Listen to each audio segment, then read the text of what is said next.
Ito mga katribya, at makakuha po tayo ng ating variegated na kalamansi. Ayan, ito po, magkakasunod po siya. Isang pitasin, tapos isa naman po yung gaholin. Ayan, yung milon, no? Sunod ang kawan niya. Pati dahon niya, variegated na eh. Yan ang bukod tangi kawan din. Galing naman ang kawan niya, lumabas yan. Rin, nakapanahon na rin. Yeah, kaya mahal ang kalamansi dahil pitas na yan. Pero hindi ko alam kung makakaedad na sila. Baka Mm-hmm. praso lang ng paglaki rin. Pero magkakasukat. Ayan, melon siya. Ayan, ang palatandaan namin pagka magmamahalang.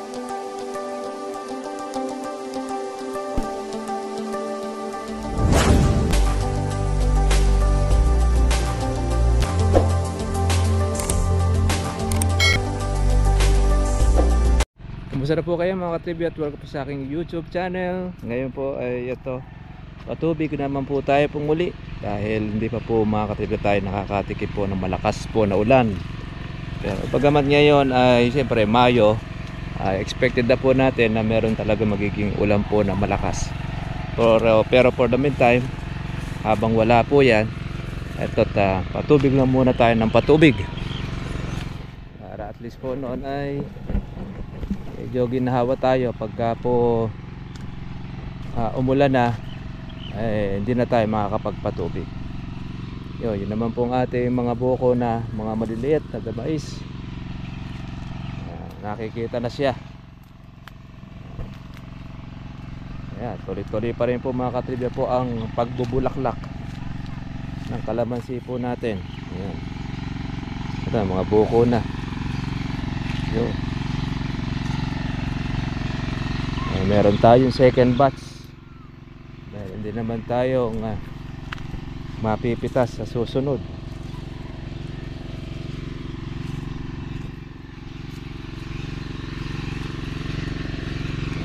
Tsaga-tsaga lang mga katribya, tayo ay magiging maganda rin ang resulta ng ating inaalagaan.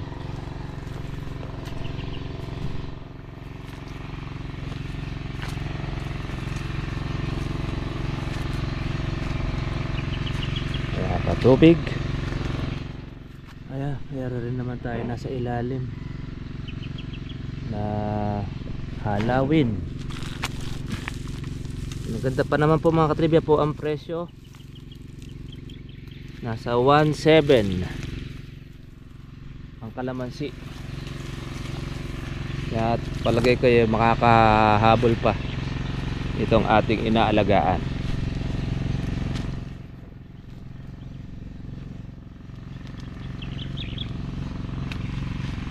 Ating baging, masaya na naman sila kahit itnan na uli ng patubig.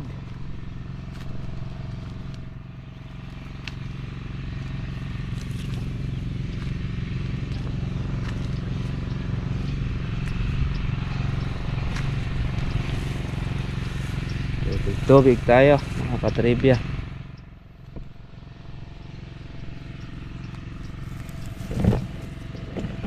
Pugad.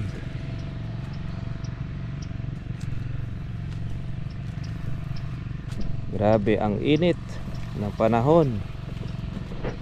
Stop na rin tayo mga ka-farmers po ng ating pag-i-spray ng ating kalamansi dahil sobra na rin po ng init ng panahon.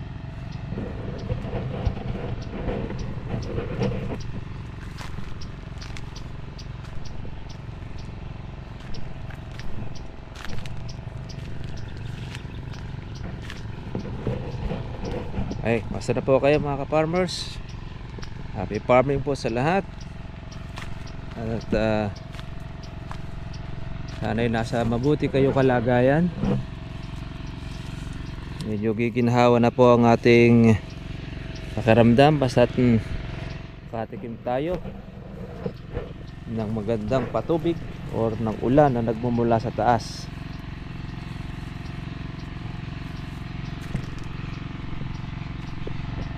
Marami rin po yung ating mga buko, yung gasaresa.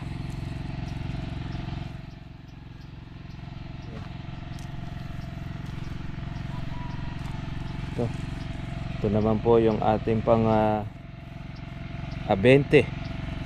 Pero 15 ng itong Mayo na yan, pwede na siya. Pwede nang mapitas.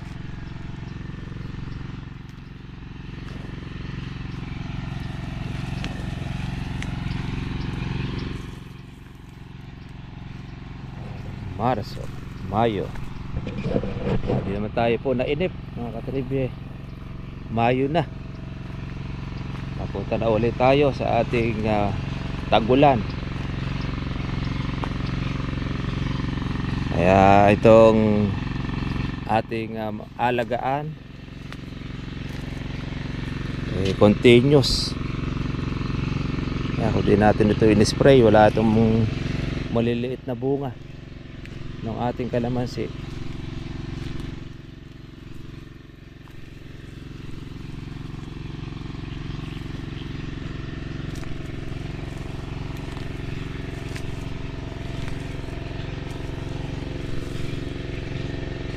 Yan.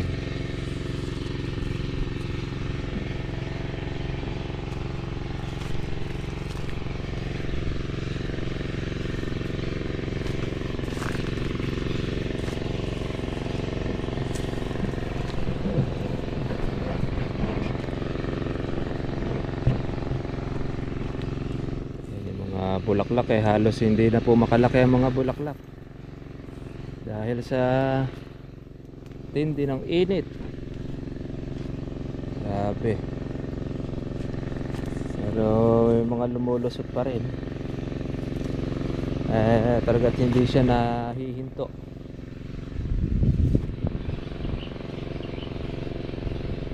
Ating pag-i-spray,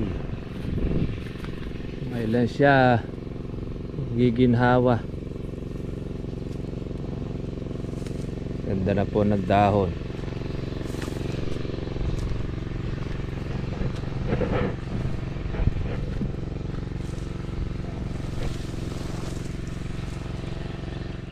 Ito yung kalamanda rin, no?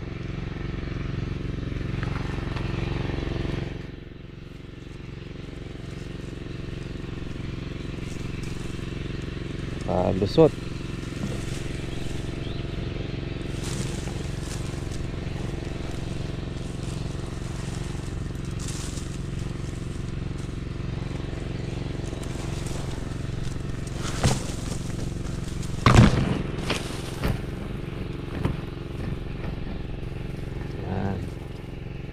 Ito lang mga katribya ang ating ginagawa. Nisiklat, ayaw masiklat. Okay, tapakan natin kahit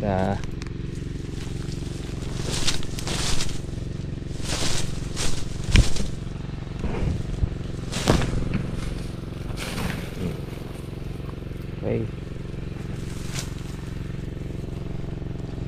nakabawas tayo. Ayun, hindi na po tutubo yung mga katribya. Ang ating kalamanda rito, tumahaba tinik. Igigilid lang natin ito dahil para hindi makadisgrasya.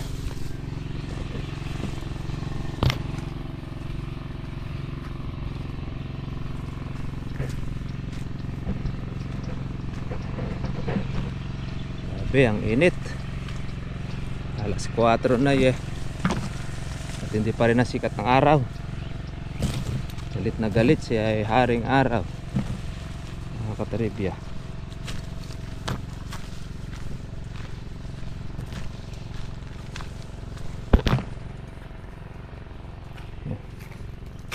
Sa pilit.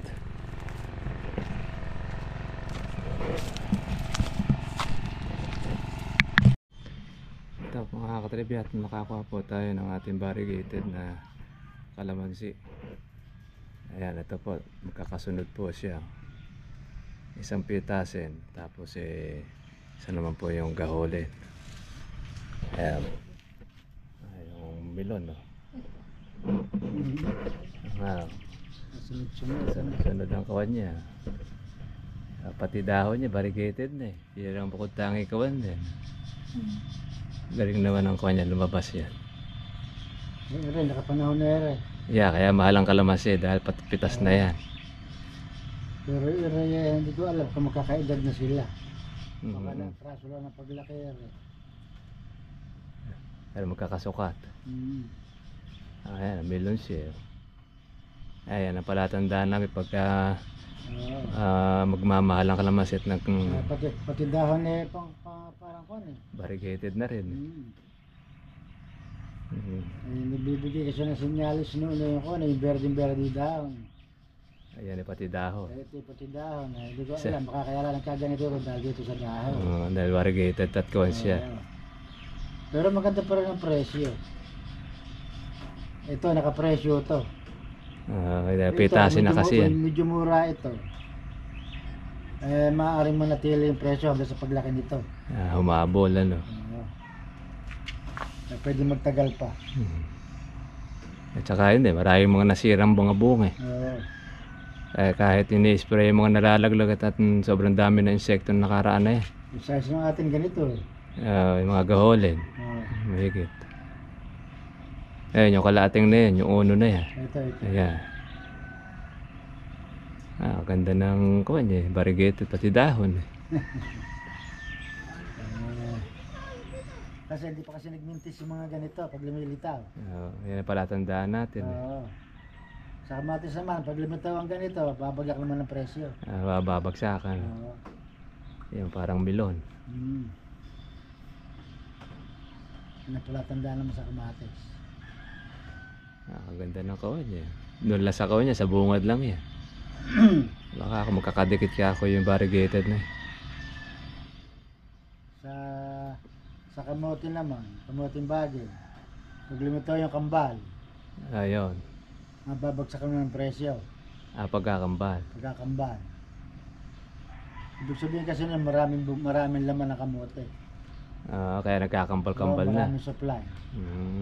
Kaya bababa presyo. Ay para sa sili, pag nagkakambal ang sili, bumababa presyo. Ibig Diba, sabihin kasi dabi. na maraming magiging supply. Susun-susun ang bunga. Oo. Noong nakaraang taon kasi, susun-susun ang bunga. Nagtuloy lahat ng mga inalagaan. Noong April ay bagsak ang presyo. Noon kasi... Pebrero hanggang Marso ay April. Noon kasi sabi ko sa Tata Ramay, basta nakakita ka ng ganito. Sigurado ka tataas ang presyo. Nakakita rin sa kanya, inaya pa ako eh. Meron na ka. Pakikita ko sa iyo, meron na rin eh. Yung variegated niya na yan. Tandaan mo ka ako yun, kasi ako yung napitasin na. Nakakita mo ka presyo. Sisi. Bumagsak man ka ako ngayon. Kaya pa pwede ko kumuha ka ng pakyaw kapag may makita kang ganyan, ano, Oo. na bunga. Pwede mong panghawakan.